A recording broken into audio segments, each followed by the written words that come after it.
Moving to Live is a podcast about movement and exercise. We bring you interviews with professionals in the movement and exercise field. The goal is to provide information for other professionals and also amateur movement aficionados, people who understand that movement is part of what makes life complete. Some of the people we interview you will have heard of. They're well known in and outside of the movement and exercise profession. Others you may not have heard of, but they have a great deal of knowledge to share. Many people doing the best work spend their time working with people, not working on their social media presence. We're going to give you a chance to learn from some of these talented and knowledgeable individuals, and we're going to learn along with you. Moving to Live podcasts are going to be short.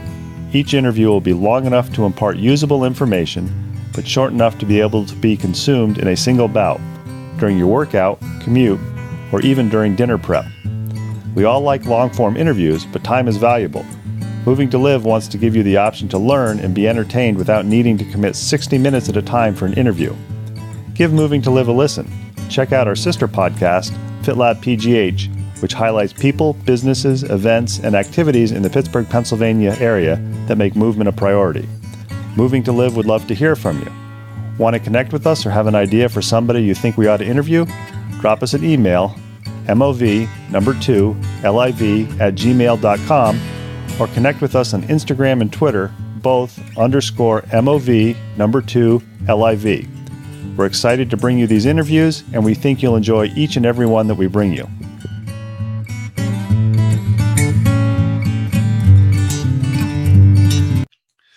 Welcome back to Moving to Live. Today we have part 2 of our podcast with Sam Callan. Sam has an interesting background starting way back in the University of Georgia, transitioning around the Southeast up to Wisconsin, eventually ending up in Colorado Springs, where he has in the past worked for the USOC, worked for USA Cycling, and is currently the USA Fencing Coach Educator. I think the interesting thing about Sam as an interview is, as a coach, not only does he have the background in the science as an exercise physiologist, but with the undergraduate degree in psychology and a master's degree in counseling, he can also address the psychological aspects and understand that it's not just numbers and physiological measures that are important when you're considered in coaching. And for somebody who's involved in coaching education, I think that's invaluable. Sam, thanks for taking time to do part 2 with Moving to Live. It's great to be back with you, Ben. So we talked in the first interview about how you got all the way from Athens out to Colorado Springs. We found out that both of us got our degrees or got where we are in large part to Dr. Andy Doyle, who is at Georgia State. You've encouraged me that at some point in the next 2 or 3 days, I'm going to drop Dr. Doyle an email and thank him because he probably doesn't realize the influence that he had on my career. And I wouldn't be here. I wouldn't be here if he hadn't taken time at a conference to spend 10 or 15 minutes with me. Yeah, he's a great guy. So you mentioned in the first interview that you were peeking in the lab doorway when they were doing some testing leading up to the Atlanta Olympics. And as you said, it was a great time to be in Atlanta and in the Southeast area because you had the opportunity to see elite level athletes and watch Olympic preparations in the Olympics. At that point in time, you said Dr. Doyle helped you. You did something that was atypical for many exercise physiology students when they do an internship. Rather than saying, I'm going to do the cardiac rehab route, or if they're a more applied basis, you may be the person who goes and works in the health club or corporate fitness. You said, no, I don't want to do that. I want to go and I want to create my own internship, and I want to intern with Jeff Galloway, who has a international reputation for 30 plus years preparing basically people with no marathon experience to not only run marathons successfully, but also enjoy running them. Yes. Yeah. Yeah. I'm sorry. Go ahead. So I guess my question is, clearly you had the coaching background. You went out to Colorado Springs and you got hired by USA Cycling. At that time, were you doing triathlons, or were you involved in cycling at all? Or did you just have the bike that you used to commute to classes at Georgia State? one, I never commuted by bike to Georgia State because it's in downtown Atlanta, and I wouldn't have probably survived. So Atlanta, not the most cycling friendly town that I've lived in.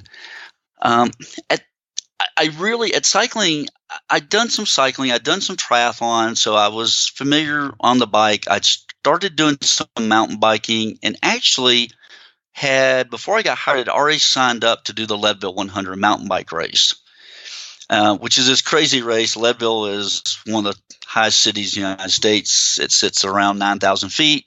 It's a mountain bike race that takes you out to 13,000 feet, and then you come right back down. So it's 100 miles, 50 miles out, 50 miles back. And so, as a physiologist, cycling is a great sport to study because you can, especially now, you can measure so much stuff on the bike. We have power meters that tell us exactly how much power you're putting out, and you can use that for training. And it's revolutionized how we train cyclists. And so, from a physiologist standpoint, it's really like our pipe dream. But I really had the physiology background. I was not a bike racer, but I came at it from the sports science standpoint. And my then boss, Steve Johnson, who later became the CEO of USA Cycling, was himself a PhD. He's been a professor at Utah. And so he was looking for a sports science guy who understood cycling well enough, and I checked that box. And then kind of with my job now, similarly, I found experts who were experts in the world of bike racing that I would call on to do coaching clinics and to help me develop materials. And then I focus on the physiology and some of the sports psychology side of it too, although I farm that out. I'm not an expert in sports psychology, but I know enough to be dangerous. And so my background there allows me to kind of have my toes in various worlds. And as you said, it's a really mental game, and particularly at the higher level you get, it becomes the physiology is not very different between the athletes. If you put them in a lab, you wouldn't be able to tell one from the other from lab results. But a lot of times it's that mental, either toughness or resiliency or the stick-to-itiveness that really becomes the difference between the people who rise to the top and people who don't. I knew many athletes that in training would put up these incredible times or lift an incredible amount of weight, and then they would get into competition, they would just crumble. The pressure would get to them. They weren't very good at dealing with it. And so I think that is, you're looking at that whole athlete and not just that they're a set of numbers, which took me a little while to change. I was really a numbers guy when I first started out, and I learned more and more. And I learned some of this from Jeff is that person on the other end that you have to deal with, and they're not just a spit out of a computer printout part of that. So and I think that relationship between the coach and the athlete is so important. I've had the privilege of talking with a lot of coaches of Olympians, and I don't know that they know any more than anybody else does about coaching. But the one thing I did notice that they're really good at understanding the athlete and that relationship and figuring out how far can I push them today, or do I need to back off today, and being that flexibility part of it. Joe Vigil is a coach that first really kind of drove that in my head. He's a well-known distance running coach, was at Adams State over here in Colorado for a while, and coached Dina Castor amongst others. And he really, to me, helped me understand better that art of dealing with the athlete. And I know that most of the runners that Jeff Galloway coaches are like you and me, recreationally. They do it for fun. They have other jobs. How big a transition was it for you? You did that as an internship and clearly decided that, yes, coaching is definitely where I want to go and where I want to focus. How different is it to work with somebody who isn't an elite athlete versus at the various national governing bodies in the USAC when you've worked, when these athletes, for some of them, this may be a lifelong dream or something that if they don't place at a certain level, then they're not going to get funding to be able to continue in their sport? It's a mixed bag. I think at one of the advantages at the highest level, if the person is truly a professional and their job is to race a bike or to run, the great thing is they don't have a job that they have to go to. So their whole day is dedicated around the runs or the bike ride. So they get up in the morning, they have breakfast, they go train, maybe they do their stretching, they can come back, take a nap. Naps are really awesome things. Come back in the afternoon, do another workout, do another session. They go to bed at night, and they're eating and getting massage of that. To me, in some ways, it's far more challenging. You've got the person who's working 40, 50, 60 hours a week and wanting to train for a marathon or a half Ironman or a century ride, because now you've got to juggle. Okay, when are you going to get this 3-hour bike ride in, or this hour and a half run? And then how are you going to recover from that when you maybe have to come home to family? And so in some ways, actually, the recreational athlete can be a bigger challenge for a coach than the professional athlete who, my whole day is devoted to running and training and recover, train, recover, train, recover. And I found a lot of the recreational athletes I worked with, that goal of qualifying for the Boston Marathon is deeply important to them. Their livelihood doesn't depend on it, but they're highly invested in that, and it means as much to them, relatively speaking, as maybe that person who wants to make the Olympic trials or an Olympic team. Now, obviously, the external rewards are very different, and the recognition you get are very different. But the folks who are doing that are highly invested in wanting to do it. But then the professional athlete, like you mentioned, has that pressure. If I don't do well in this race, I get dropped from the national team, and that means my funding goes away. And we dealt with that with athletes who either weren't putting times up or results up. And luckily, this job never fell on me. Our national team coaches or our program directors had to go to them and say, you're not meeting the standards. We're removing you from the program. And sometimes we had a resident program here at the training center where the athletes actually lived on complex, fed, housed, and everything. And if they didn't perform well enough, you're not part of the program anymore. Now you got to go find your own lodging, your own housing. You got to pay for your food. You got to pay for coaching, and hopefully you'll work yourself back into that. But that can be a pressure cooker, and I think that's where the sports psychologists that were on staff with us really helped out, and where that person can help out the athletes who are in that transition. So it's a mixed bag. I found as much joy. I did a little bit of stuff with Dina Castor. She was Dina Drossen then, and it was a thrilling day when she won an Olympic medal in the marathon in Athens. But I got just as big a thrill when one of my athletes called me after she had run a marathon and had gotten a Boston qualifying time, and I was actually much more closer to being part of her success than I was Dina's success by far.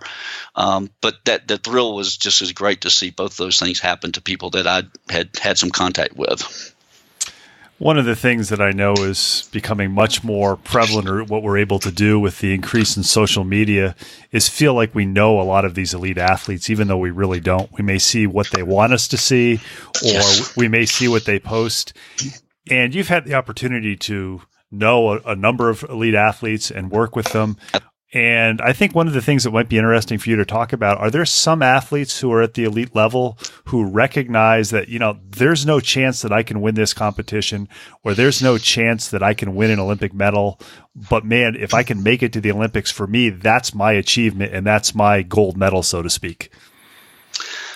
Yeah, I certainly athletes at that level, I think, are always striving and thinking, I can, if everything went perfectly right on a day, then, I can win it.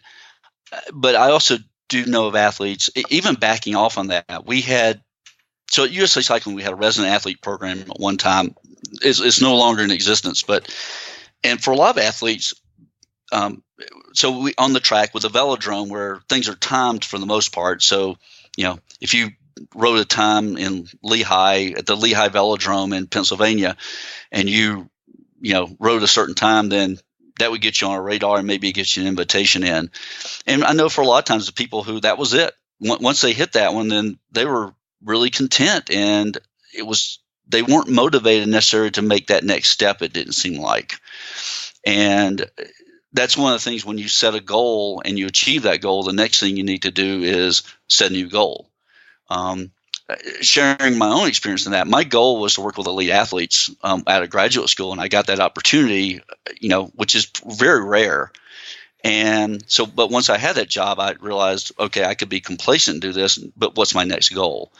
And so the athletes who are really successful, they set a goal. I'm going to make the national team. Great. Okay. I'm going to compete in the Olympic Games. Great.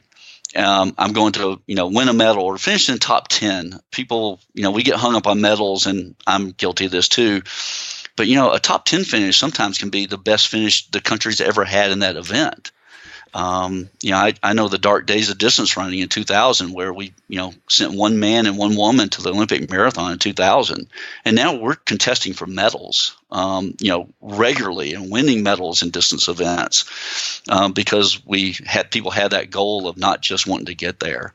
But back to your question, I think that there are people that is the goal, is to make the Olympic team, and somewhere deep realize, they know where they rank in the world. And you get those miracle people who come out of nowhere sort of thing. They were ranked, 30th in the world, and everything goes right and they win or get a medal. Those are great stories. They're the exception and not the rule for the most part. And so anyway, yeah, I think making the Olympic team is a heck of an accomplishment. And in some sports in the United States, making the Olympic team is sometimes, the hardest part of winning a medal. I think about in swimming and, at one time in the 100 meters in track and field, if you made the team, you're almost guaranteed getting a medal because you were beating the best in the world anyway. I asked that question because the weekend before we're doing this interview, we had the World Championships in track and field, and the U.S. steeplechase women went 1 and 2, which was totally unexpected. Exactly. Yeah. Yeah, I'm a track and field guy at heart, and I saw that result on Twitter because I was at work or doing something when it happened, and I wasn't surprised that Emma won a medal, but Courtney coming out of nowhere was really a shock. Particularly, I think she ran like a 15-second personal best or something. Which, if you're going to peak and run a personal best, a world championship is a really good time to do that. Part of it, and And I remember even races in track and field of Jenny Simpson winning the world championships, and the look of surprise on her face was pretty amazing. I've been in the lab when Jenny and Emma were both being tested. My old boss invited me in one day when they were down here in the lab to just kind of watch and hang out, and they were. They're nice people, which is really pretty cool to see in Olympic athletes as well, of high caliber athletes, of being just genuinely nice people. So that makes it even better to see Emma win when she's a pretty nice person. I think you hit on something a little bit earlier when you talked about that your goal was to work with elite athletes, and then you continued to set additional goals with what you wanted to do. If you talk to many young professionals or a student, they say, well, I want to work in the NFL, or I want to work with elite level track and field athletes. And clearly your path that you described, starting at Georgia State, is you had a little bit of luck in that you were sticking your head in the door and somebody yelled at you and said, come help. Yeah. But you took advantage of that opportunity and built on that with the volunteer or the internship with Jeff Galloway. Somebody wants to do something where they work with elite athletes. And I know, having known a few elite athletes and talked to them and trained with them on their easy days, they have people coming out of the woodwork who tell them all the time, work with me and I'm going to make you a champion. What's your advice for somebody to get their foot in the door other than some luck and being in the right place in the right time? Yeah, at one time I would have been very dismissive of the luck concept, but I read a book recently. It was about luck, and I think there is some luck involved in that, and I think there's also some taking advantage of it. So I appreciate your take on that. It's similar to mine. I had nothing to do with the Olympics being in Atlanta in 1996. I was living in Wisconsin in 1989 when the announcement came, and I was excited, but that wasn't on my radar that I would be involved in it. For people wanting to get involved, I get that question an awful lot, and I think probably the recommendation I would make to people is to It kind of depends upon the path you've taken. Around an athlete, there are a lot of people who are there as their support system, supporting the coach and the athlete. There's athletic trainers, there's personal or physical therapists. You've got massage therapists, you got nutritionists, you got sports psychologists. And other sports may have additional things. Is that if you are in one of those fields, is there a club close by, or is an athlete close by where you can go and meet with them and the coach? And I would say it sounds really bad, but you got to pay your dues and maybe just, hey, can I help you out in any way? And if you're getting a PhD in psychology and you want to be working with sports psychology, go to them and just say, I'm here to help you out. And it can be, and I would say, don't think of any task as too menial. I'd mentioned this earlier, and I don't know if you kept it in or not, but that menial task that Walt Thompson asked me to do was I was cleaning blood off the floor during this lab test. So, Ben, as you know, you take finger sticks for lactate samples. This happened to be a kayak athlete, and so in between, when they would stop and they were taking a blood sample, there'd be blood on the floor, and I was taking the spray bottle of bleach and cleaning it up. That was my introduction to Olympic world. And one of the people who later became my boss at the USOC said that one of the things he liked was that wasn't beneath me to do that. I said, that's all I was qualified to do at that time, was to clean blood off the floor, because I had just started as a master's student. So finding that group, finding other professionals, I think, in your field that are working in that to begin that networking part of it. I think a sports nutrition is one. Mainly because I've been talking to a few sport nutritionists lately. If you're a sport nutritionist, then one of the things is find that sport nutritionist who is working with the group that you want to work with, and introduce yourself. If you're at a conference, go up and if it's Nancy Clark or something like that, say, hey, I'm really interested in this. How do I do this? Reach out to the people at the USOC, and they're super busy. They're probably not going to return your email within 24 hours.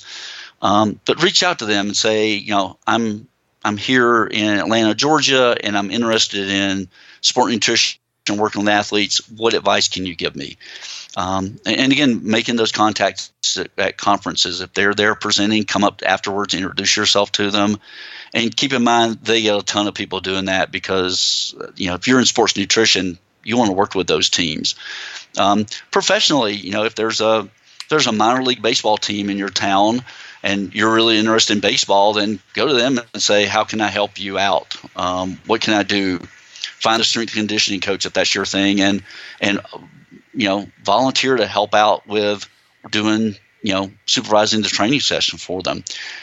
A lot of times those level teams are looking for help and their budgets are tight, so they can do that. And I hear from other people that's how they got their foot in the door.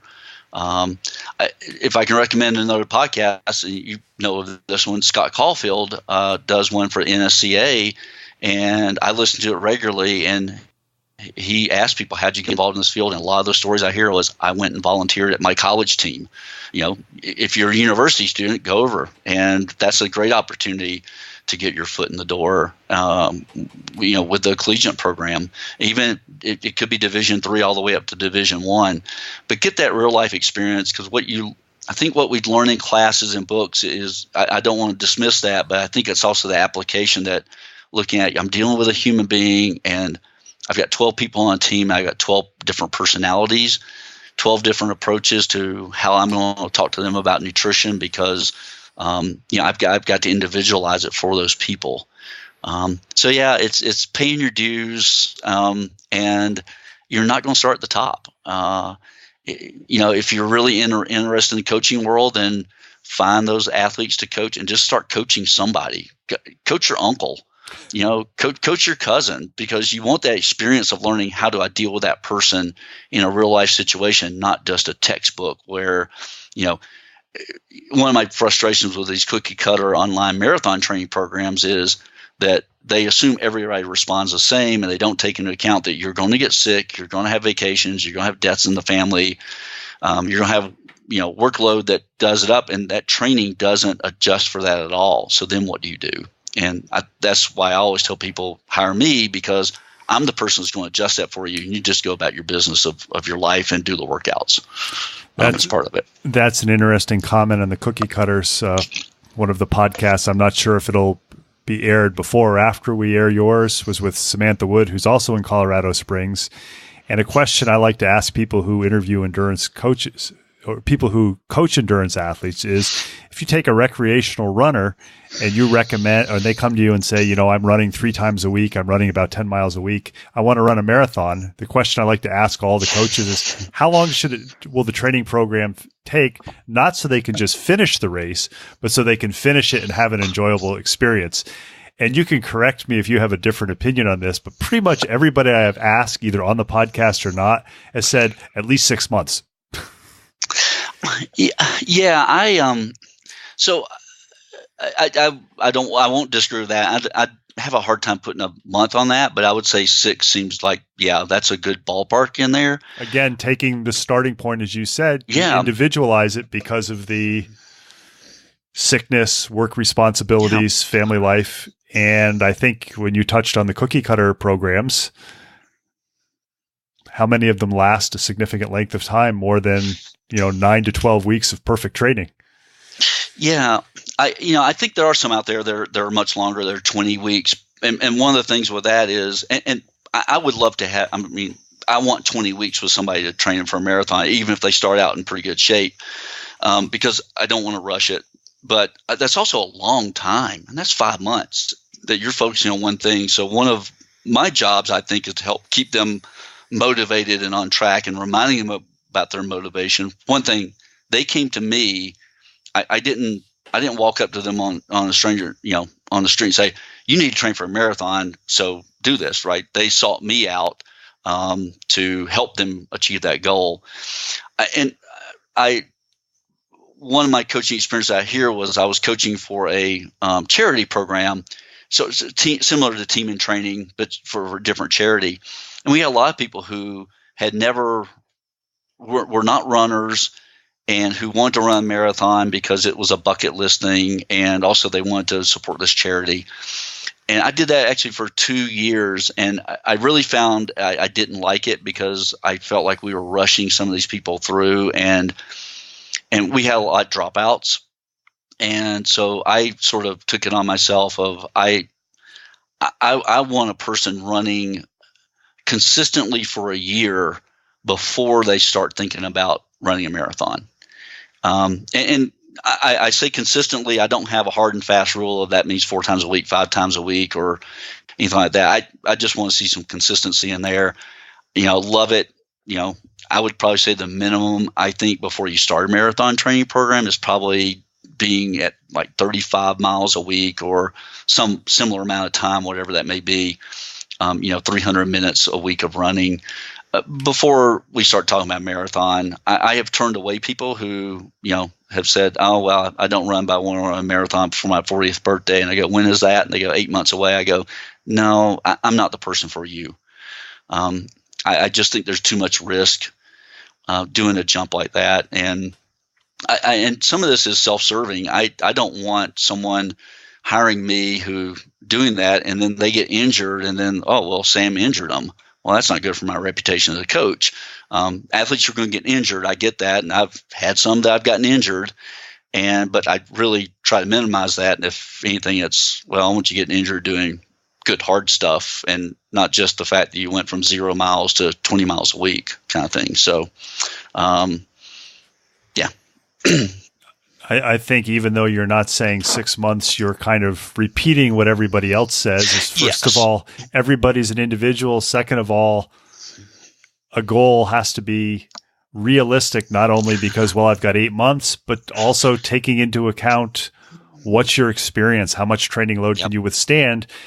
And that's where a coach is so much better than a cookie cutter coach, or I'm sorry, cookie cutter program, I think.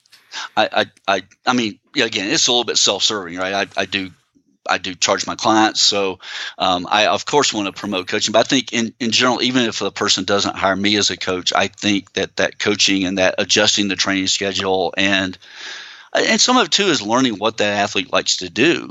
I had a woman that I coached for about 18 months through 2 marathons. And there was a workout she just hated doing. I'd put it on the schedule and she wouldn't do it. And finally asked her, I said, "You're not doing this workout. What's wrong?" She goes, "I just find it really hard to do this workout." It required her to run 2 20-minute efforts at a pretty hard pace with a 5-minute break in between. And one of the things she said was, I start about, she's about halfway through it, I kind of lose focus and I can't do it. I said, "Oh, okay." I changed the workout. I made it 4 by 10 minutes rather than 2 by 20 minutes. Same thing. But I was able to adjust it because she just wasn't able to do that workout by herself, wasn't able to concentrate. She didn't have the experience to say, okay, I need to maintain 7:15 pace for 20 minutes. After about 10 minutes, her mind wandered off and she would slow down. And I'm like, well, okay, I have a simple fix to this. But if you read through that, even a book that may come with a program, a lot of times there's no adjustment in there. What do you do when that athlete, or just they just refuse to do it because they don't want to do a hard VO2 max workout because they suck?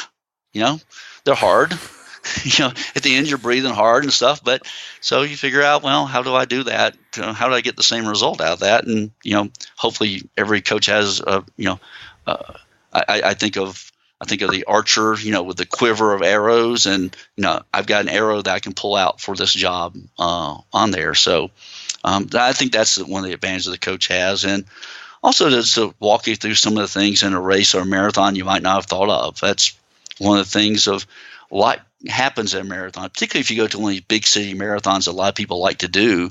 There's a lot of moving parts to this besides just the running. There's, all right, you're going to go through bag check, and how soon do you get there? And then some of the mechanics of that.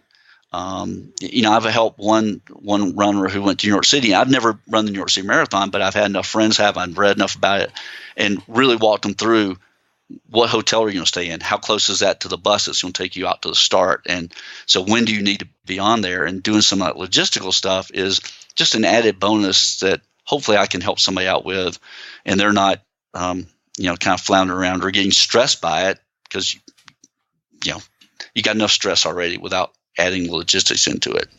And I know, Sam, you mentioned in the first part of our podcast that you've stepped away a little bit from the smarter coaching because of your new position at USA Fencing, although you're still involved.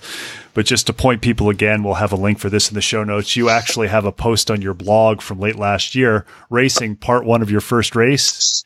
And when I was looking at it, one of the things that you offered for advice is something that people who are experienced racers would say, well, no kidding. But for somebody who's never raced before, but your suggestion is put the race number on the jersey the night before the race, and make sure if there's a transponder, you don't put the pin through it. And for people who race regularly, they're thinking that's a stupid recommendation. But with many people who are running a big race for the first time, if the New York City is their Olympic Games, so to speak, and they're running the New York City Marathon and they don't get an official time, that's heartbreaking. Oh, that would destroy me, because you also know that's going to be the fastest time you ever run too, is the one that's not recorded, right? Yeah. So, and actually a little bit of the transponder thing is a fairly, recent innovation, but honestly, that comes from real life experience. I can't remember what race it was, but I never did that myself. And the morning of the race, I got up and was going to pin my number on the shirt that I was going to wear, and I could not find the race number.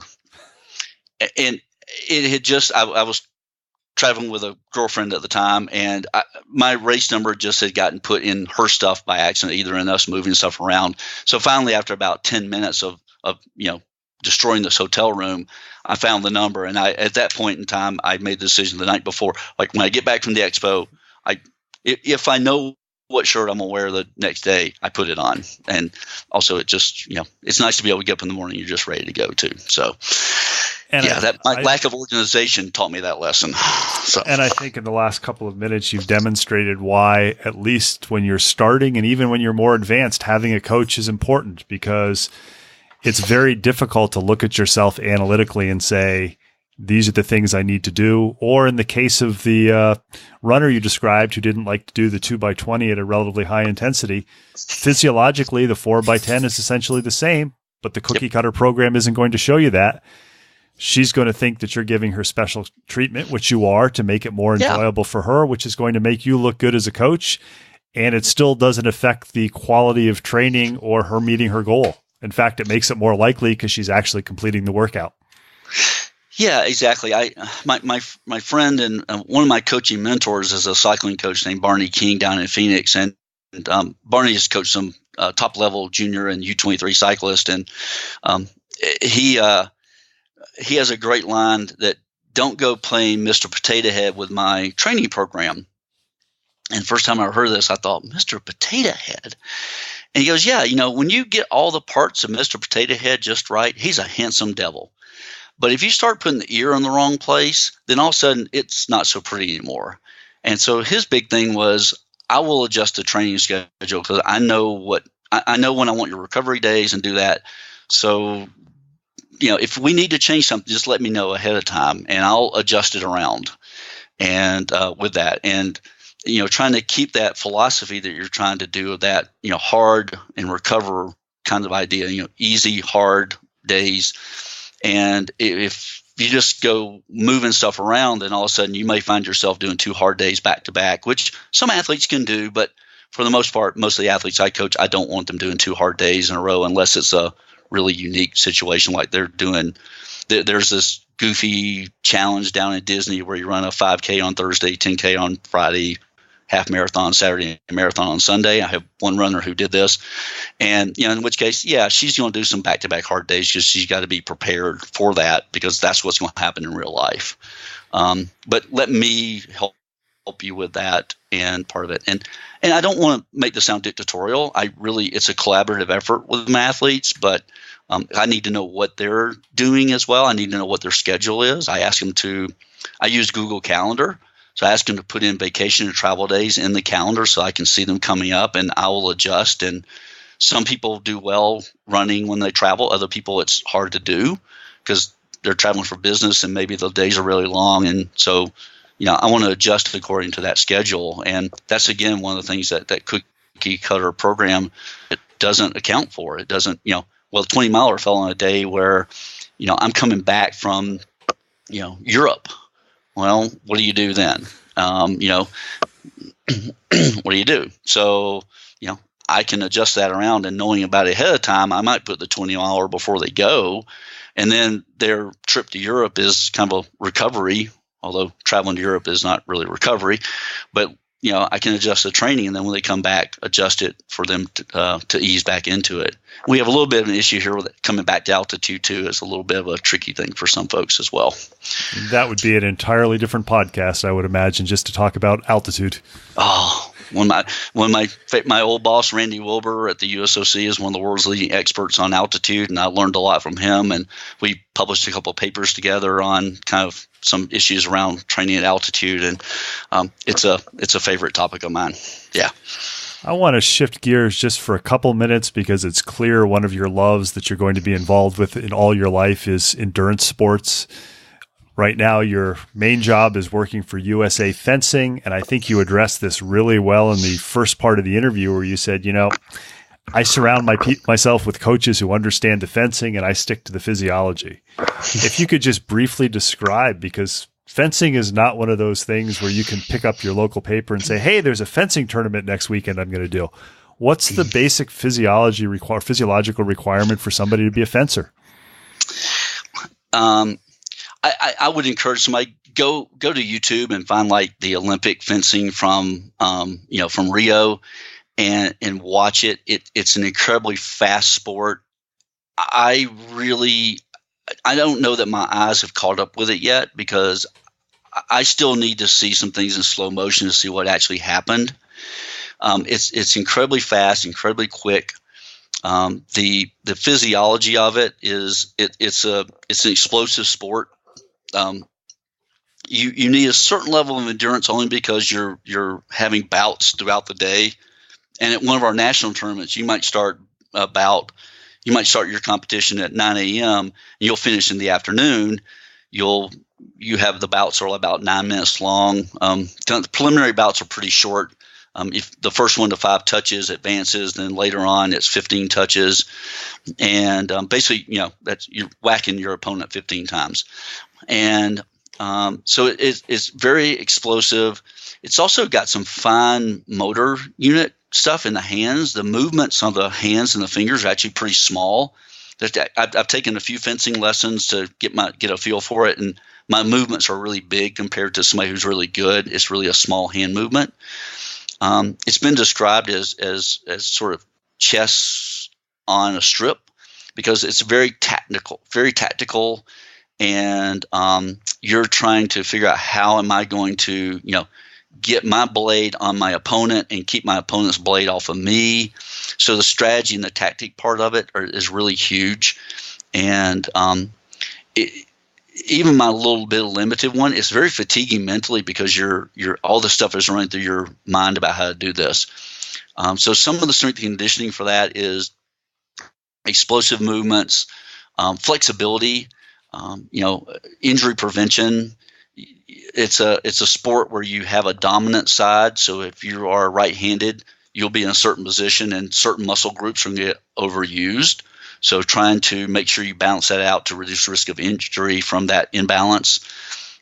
So it's a really different from a physiology standpoint. And really, there's not been a ton of studies done with it. It's really hard to study those quick, explosive sports because things happen so fast and they're really harder to measure versus marathon training is – we know tons about the physiology of it because it's really easy to study it. Again, with fencing, there's some, typically the better fencers tend to be tall, long arms, better reach. But there are some fencers out there who are petite. One of our top female fencers is a very petite woman, and yet she is a world champion. So it's kind of a sport that lends itself to all body sizes and abilities. While fencing is an individual sport, if you're really aggressive, I think it's a good one for you. There's a little bit of a team element in that we do have team competitions of 3 people against 3 other people, and there's a club element to it too. So you do get that social interaction part of it as well. But when you're on the strip, you're on the strip. It's you. So I guess one of the questions we want to ask then is, are we going to see you in a fencing tournament, or have you taken lessons just so you understand the activity?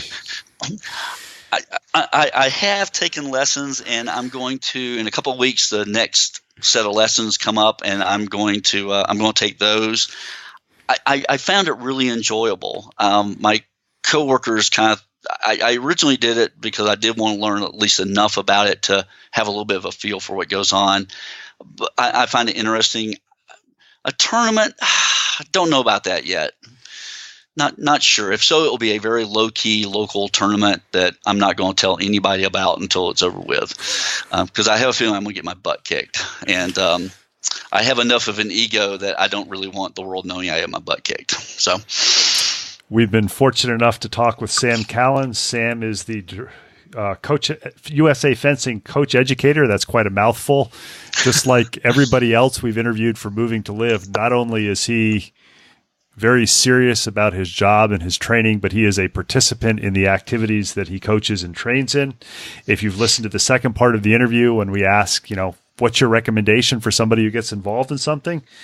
I think you could sum it up with volunteer, take advantage of the opportunities, and don't be too big to do anything. And he described basically wiping up blood from blood sticks in a study. Yeah, and I'll say another one. One of my jobs at USA Cycling, when I travel with our team, one of the things I did was I did some video data analysis kinds of things. I think learning how to use a video is becoming bigger and bigger. Dartfish is a big power player in that world. But one of my jobs also was I fill water bottles, and that was my job. I drove people to and from the airport because at a training session, the exercise physiologist is a pretty expendable person. Most of my stuff was done after, doing data analysis after the training session was over with. If somebody needed to be picked up at the airport, I took the car and I went and got them and brought them to the training site. So if you're going to work in sport, there are times where you're going to be, carrying bags on and off of, buses and doing things like that. And that's just a part of the expectation of doing it. I've, seen, really high level, highly respected people stay in line to take 2 bags to take into the hotel or into the venue because everybody has to pitch in and do that. college Division I teams and NFL teams have enough staff on hand where people don't have to do that. The Olympic sports world is not like that at all. It's a lot of times it's a shoestring budget operation, and so everybody has to kind of pitch in and do multiple jobs and be willing to step up and help out. We've got some good information and some good advice from Sam Callan, who's involved with USA Fencing. He's also got a really nice website on smarter coaching with some nice blog posts if you're interested in the endurance world. Sam, I know you've got a lot of things going on. I appreciate you being willing to be interviewed by Moving to Live. Ben, it's been a pleasure, and good luck with the podcast. I'm looking forward to hearing more from you.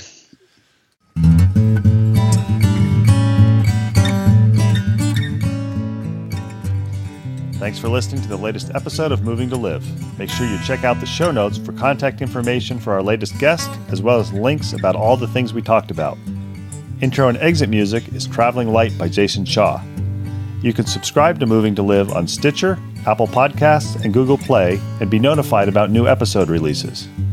Have any questions, comments, or suggestions? Drop us an email, mov2liv@gmail.com. Connect with us on Twitter or Instagram, both _MOV2LIV. Please tell your friends about Moving to Live. It's a go-to place for information for movement and exercise professionals and amateur aficionados who understand that movement is part of what makes your life complete. Until next week, keep on moving.